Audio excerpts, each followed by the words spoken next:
नमस्कार। एक बार फिर स्वागत है आप सभी का। आज मैं कुंडली में उपस्थित रहने वाले एक ऐसे दोष के बारे में बात करने आया हूँ, जिसके बारे में यदि हमें पता चल जाए कि यह दोष हमारी कुंडली में है, तो हम इतना भयभीत हो जाते हैं कि हम मानसिक और मनोवैज्ञानिक रूप से बिल्कुल टूट जाते हैं और फिर हमारा सारा धन, सारा संसाधन और सारा समय इस बात में लग जाता है कि हम किस प्रकार अपनी कुंडली का यह दोष दूर करें। इसका कारण यह है कि पंडितों ने हमें इस दोष के बारे में बता बताकर इतना भयभीत कर दिया है और इसके बारे में इतनी सारी नेगेटिविटी और भ्रांतियां फैला रखी हैं कि भाई आम जनता या आम जनमानस के लिए सच्चाई समझना बहुत मुश्किल है। इसी विचार को लेकर मैं इस वीडियो को बना रहा हूं कि भाई मुझे जितना पता है इसके बारे में कुछ फैक्ट्स आपके सामने रखे जाएं। जिस दोष के बारे में आज मैं बात कर रहा हूं, इस दोष को काल सर्प दोष के नाम से जाना जाता है। अधिकतर कुंडलियों में जब पंडितों को कोई दोष नहीं मिलता तो वह आपको इस दोष के बारे में अवश्य बताता है कि आपकी कुंडली में यह दोष है, इसका निवारण कराइए तो फिर सब आपका ठीक हो जाएगा। परंतु कई बार तो यह कुंडलियों में होता ही नहीं है। जब दोष ही नहीं है तो फिर उपाय करने का फायदा क्या होगा। खैर, सबसे पहले मैं आपको 3 फैक्टर्स के बारे में बताऊंगा जिस परिस्थितियों में या जिस कारण यह दोष होता है। तो इसमें सबसे पहली चीज है कि कौन कौन से वो प्लेनेट हैं जो इस योग में भागीदार होते हैं या जो प्रोमिनेंटली रोल प्ले करते हैं इस योग के निर्माण में।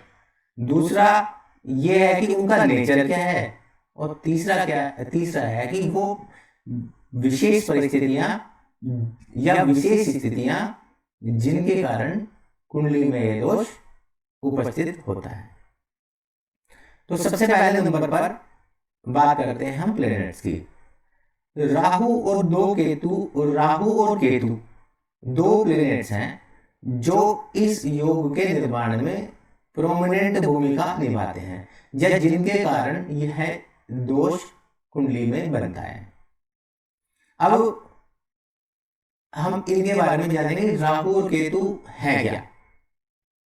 राहु और केतु को वैदिक ज्योतिष में पापी ग्रह की संज्ञा दी गई है और ये दोनों ग्रह ऐसे हैं कि कुंडली के जिस भाव में बैठते हैं या जिस प्लेनेट के साथ बैठते हैं या कुंडली के जिस भाव को देखते हैं उसका बुरा अवश्य करते हैं, ऐसी जनरल धारणा है। यह हमेशा सत्य भी नहीं है। खैर चलो वो हम बाद में बात करेंगे। फिलहाल हम जनरल परसेप्शन के बारे में जो है उसके बारे में बात कर रहे हैं। बट जो राहु और केतु हैं इनका कोई फिजिकल एग्जिस्टेंस नहीं है। These are 2 node points. अब नोड्स कैसे हैं हम सब जानते हैं कि हमारी पृथ्वी सन के चारों तरफ चक्कर लगाती है, ठीक। अब अगर ये यहां पर सन है, राइट, और ये हमारी अर्थ है, इसके चारों तरफ ये एक इसका पाथ है जिस पाथ में ये चक्कर लगाती है। सपोज किसी एक गिवन पर्टिकुलर टाइम पर हमारी अर्थ घूमते घूमते ये इस पॉइंट पर है, ठीक। अब हम ये भी जानते हैं कि हमारी अर्थ का एक उपग्रह है मून और मून हमारी अर्थ का चक्कर लगाता है। अब वो मून ऐसे चक्कर लगा रहा होगा, ठीक है, ये इसका पाथ हो गया। अब 2 पाथ हो गए हमारे पास। एक पाथ हो गया ये सन का और दूसरा पाथ हो गया ये मून का। अब आप ये देख रहे होगे कि भाई ये जो मून का पाथ है ये सन के पाथ को कहीं ना कहीं इंटरसेक्ट करेगा। अब एक इंटरसेक्शन पॉइंट ये बन गया और एक इंटरसेक्शन पॉइंट ये बन गया। These are 2 worlds the point A and point B, these 2 points, where the path of moon cut the path of earth moving around the sun, is called Rahu and Ketu. The point A is Rahu and point B is Ketu. ठीक, ये तो हो गई scientific बात। अब इसके बारे में हम बात कर लेते हैं एस्ट्रोलॉजिकल भी। अब हमें बताया कि जब समुद्र मंथन हो रहा था देवताओं और राक्षसों के बीच में, तो उसमें से जो चीजें निकलती थी उसमें उनका कुछ बंटवारा देवताओं और राक्षसों में अलग अलग होता था।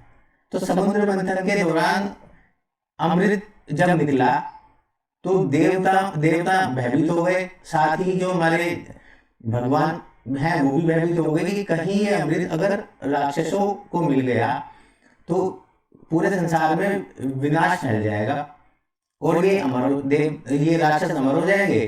तो ऐसा विचार करते हुए उन्होंने कुछ ऐसा प्रायोजन किया कि भाई ये अमृत सिर्फ देवताओं को ही मिले। परंतु राक्षसों में एक राक्षस ऐसा था जिसको इस चीज की भनक लग गई और उसने धोखे से अमृत हासिल कर लिया। जैसे ही उसको अमृत हासिल हुआ, भगवान विष्णु को पता चला, उन्होंने तुरंत ही अपने सुदर्शन चक्र से उसकी गर्दन काट दी। परंतु तब तक अमृत उसकी गर्दन तक पहुंच चुका था। तो गर्दन तो उसकी कट गई, लेकिन वो अमर हो गया और 2 पार्ट में डिवाइड हो गया। उसका जो सिर वाला हिस्सा है वो अलग एक डायरेक्शन में चला गया और पैर वाला हिस्सा दूसरी डायरेक्शन में चला गया। तो जो उसका सिर वाला हिस्सा है उसको हम राहु के नाम से जानते हैं, जो उसके पैर वाला हिस्सा है उसको हम केतु के नाम से जानते हैं। अब इनको राहु को हम सर्प का मतलब सांप का सिर भी मानते हैं और केतु को उसका पैर मानते हैं। तो अब आप ये समझिए कि अगर कोई प्लेनेट सर्प के मुंह और पैर के बीच में हो तो वो किस स्थिति में होगा? वो बहिर्मुख स्थिति में होगा, ठीक है, वो ज्ञानी स्थिति में होगा, क्योंकि उसे हमेशा डर लगा रहेगा कि चाहे सांप उसको काटे ना, लेकिन ये कभी भी काट सकता है, ठीक है। तो यही स्थिति काल सर्प योग में भी होती है। खैर अब हम तीसरे स्टेप पे चलते हैं कि वो कौन सी ऐसी परिस्थितियां हैं जिनके कारण अब काल सर्प दोष बनता है। अब देखिए मैं आपको दिखाता हूं। अब मैं ये टिपिकल होरोस्कोप है, ठीक है, ये ब्लैंक है अभी। अगर आपने मेरी लास्ट वाली वीडियो देखी होगी तो मैंने उसमें आपको ये बताया था कि राशियां और भाव किस तरह से आगे मूव करते हैं और उसमें प्लेनेट कैसे कैसे स्थापित होते हैं। अगर आप सभी के पास अपनी अपनी कुंडली है तो आप अभी अपनी कुंडली में एग्जामिन भी कर सकते हैं। अगर आपने पिछली वीडियो नहीं देखी है तो मैं इस वीडियो में उसका डिस्क्रिप्शन दे दूंगा, आप इसी वीडियो देख सकते हैं। मैंने वहां स्पष्ट रूप से बताया कि भाई किस तरह कौन सा भाव पहला होता है, कौन सा दूसरा होता है, कौन सा तीसरा होता है, ठीक है। तो फिर मैं हालांकि मैं फिर भी एक बार यहाँ पे आपको बता देता हूँ। ये जो यहाँ आप देख रहे हैं इसको हम पहला भाव बोलते हैं, ठीक है। ये लग्न है कुंडली का, यहाँ ये 1 नंबर का भाव होता है। यहाँ पे राशि कोई भी हो सकती है। जब हमारा जन्म होता है तो उस टाइम पे जो लग्न उदय हो रहा होता है वो हम यहाँ स्थापित करते हैं। तो वो एक नंबर भी हो सकता है, 2 भी हो सकता है, 3 भी हो सकता है, 1 से 12 तक का कोई भी नंबर वो यहाँ हो सकता है। जो नंबर यहाँ पे उपस्थित हो जाता है, सपोज यहाँ पे 12 नंबर आ गया, तो 12 नंबर आने के बाद अगला नंबर 1 यहाँ आएगा, 2 यहाँ आएगा, 3 यहाँ आएगा, 4 यहाँ आएगा, 5 यहाँ, इस टाइप से फिर आगे ये नंबर चलते हैं, ठीक है। अब क्योंकि हम तो सिर्फ हमारा जो अभी का टॉपिक है वो यही है कि राहु और केतु की पोजीशन कैसी हो। अब राहु और केतु में पता चल गया नोड्स हैं, और ये भी साइंटिफिकली ट्रुथ है कि ये नोड्स हमेशा एक दूसरे से 180 डिग्री अपार्ट रहते हैं, ठीक है। एक जो घर है हमारा यहाँ से यहाँ तक का, इसकी वैल्यू 30 डिग्री होती है, और टोटल हमारे 12 हाउसेस हैं। तो टोटल जो है ये पूरा का पूरा जोड़ी वो 360 डिग्री का होगा।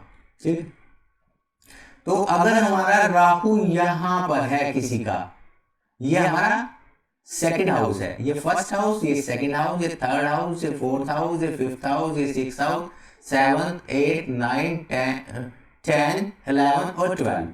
ठीक है, अगर राहु हमारा यहाँ है तो केतु इसके ठीक सामने यहाँ होगा। ये हर एक हॉरोस्कोप के लिए इनवेरिएबली ट्रूथ होगा कि राहु और केतु के बीच में हमेशा 180 डिग्रीज का डिफरेंस होगा और ये एक दूसरे के अपोजिट डायरेक्शन में ही होंगे और बाकी प्लैनेट्स भी हमारे कहीं कहीं कहीं के उपस्थित होंगे। ठीक है, अब इससे पहले मैं आपको एक चीज और बता देता हूं। ये दोगे पोजीशन, राहु और केतु को छोड़ करके, Rahu and Ketu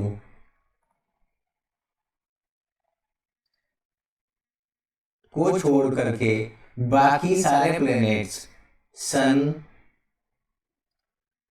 moon, Mars, Mercury, Jupiter, Venus and Saturn generally straight motion में चलते हैं। स्ट्रेट मोशन का मतलब है कि वो एक राशि से दूसरी राशि में, दूसरी से तीसरी में, तीसरी से चौथी में ऐसे चलते हैं। कुछ विशेष परिस्थितियां होती हैं जिनमें सन और मून को छोड़ करके ये जो प्लैनेट्स हैं ये लगता है हमें कि उल्टी दिशा में चल रहे हैं, जिसको हम उनकी वक्री स्थिति कहते हैं। जब आपने सुना होगा ना कि भाई शुक्र वक्री हो गया है या जुपिटर अभी वक्री चल रहा है, इस टाइप की। क्या डिटेल में अगर समय मिलेगा कभी तो डिटेल में उसकी एक वक्री के ऊपर भी, एक वक्री ग्रह के ऊपर वीडियो बना देंगे। अभी हम जो बात करते हैं तो ये जनरली क्या करते हैं, ये ऐसे आगे चलते हैं। लेकिन राहु और केतु क्या करते हैं, राहु और केतु चलते हैं यहां से 4 से 3, 3 से 2, 2 से 1। तो हमेशा ये उल्टी डायरेक्शन में चलते हैं। ठीक है, अब ये बात को बड़ा ध्यान से समझना कि उल्टी डायरेक्शन में चलते हैं। अगर ये चौथे नंबर की राशि में है तो जब अगली बार ये मूव करेंगे तो ये तीसरी राशि में जाएंगे, मतलब हमेशा तीसरी की तरफ चल रहे होंगे। ठीक है, अब ये देखिए, यहां सपोज 2 नंबर लिखा है और यहाँ 3 नंबर लिखा है, या 4 लिखा है, या 5 लिखा है, और यह 6 है, या 7, 8, 9, 10, 11, 12, 1। ठीक है, अब ये पॉइंट सब बिल्कुल एकदम समझने का है। सपोज अब यहां पर हमारा राहु है और यहां पर केतु है। ठीक, और बाकी सारे प्लैनेट्स यहाँ आ गए, यहाँ सब सन भी आ गया, यहाँ मून भी आ गया, यहाँ सपोज मरकरी भी आ गया। ठीक है, ये यहाँ जुपिटर आ गया, वीनस आ गया, सारे प्लैनेट्स आ गए, सैटर्न आ गया। ठीक है, एक तो परिस्थिति ये हो गई।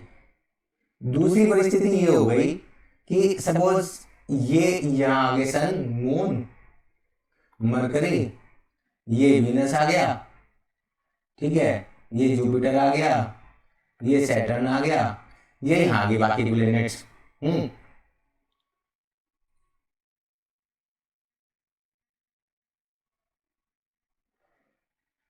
ठीक है, तो क्या दोनों परिस्थिति में कारक दोष बनेगा या नहीं बनेगा? अभी मैंने आपको बताया कि राहु और केतु हमेशा उल्टी दिशा में चलते हैं। उल्टी दिशा मतलब they tends to move like this. अगर जैसे 2 नंबर की राशि में है तो फिर वो यहां जाएगा, और केतु कहां जाएगा, केतु यहां जाएगा। तो पहली स्थिति में आप ये देखिए कि राहु यहां चल रहा है, राहु का मुंह कहां है, किधर की तरफ है, इधर की तरफ है। जब राहु इधर की तरफ चलेगा तो राहु के मुंह में कौन कौन से प्लेनेट जा रहे हैं, सन जा रहा है, मून जा रहा है, मरकरी जा रहा है, सारे प्लेनेट जा रहे हैं। ठीक है, एक स्थिति ये है। दूसरी स्थिति क्या है, ये वाली है कि जहां प्लेनेट्स यहाँ है, ये वाले, अब राहु तो ऐसे जा रहा है, राहु तो मुंह तो उसका ऐसे जा रहा है और पूंछ इधर की तरफ आ रही है।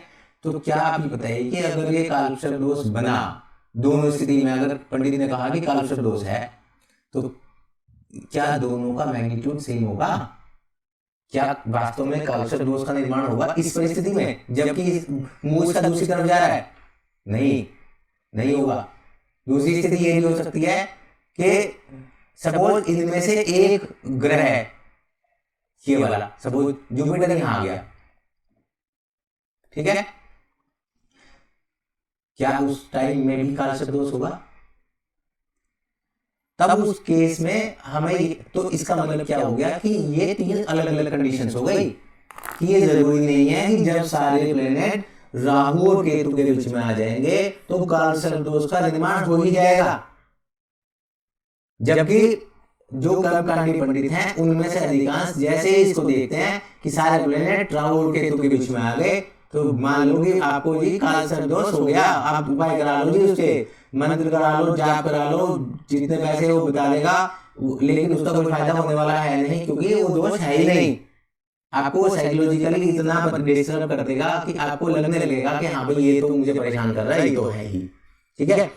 अब क्योंकि थोड़ा सा वीडियो लंबी हो गई है, इसके डिफरेंट टाइप्स होते हैं कि भाई किस किस पोजीशन में अगर बन रहा है कालसर्प दोष, अगर बन रहा है तो वो उसके टाइप्स कैसे होंगे और टाइप्स के आधार पर वो कैसे फल देंगे, ठीक, और उनके क्या उपाय होंगे, और क्या ये हमेशा खराब ही फल देगा।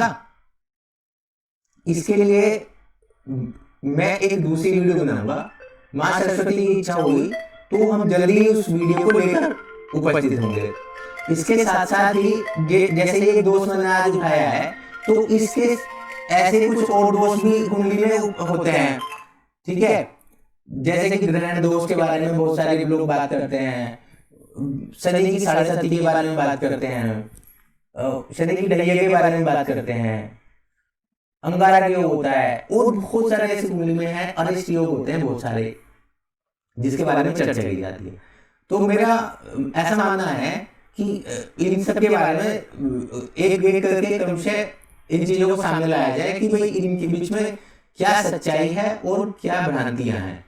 जितना भी मुझे ज्ञान है, जितना मैं पढ़ पाया हूँ, चीजों को समझ पाया हूँ, तो मैं I would like to share my knowledge, ठीक है।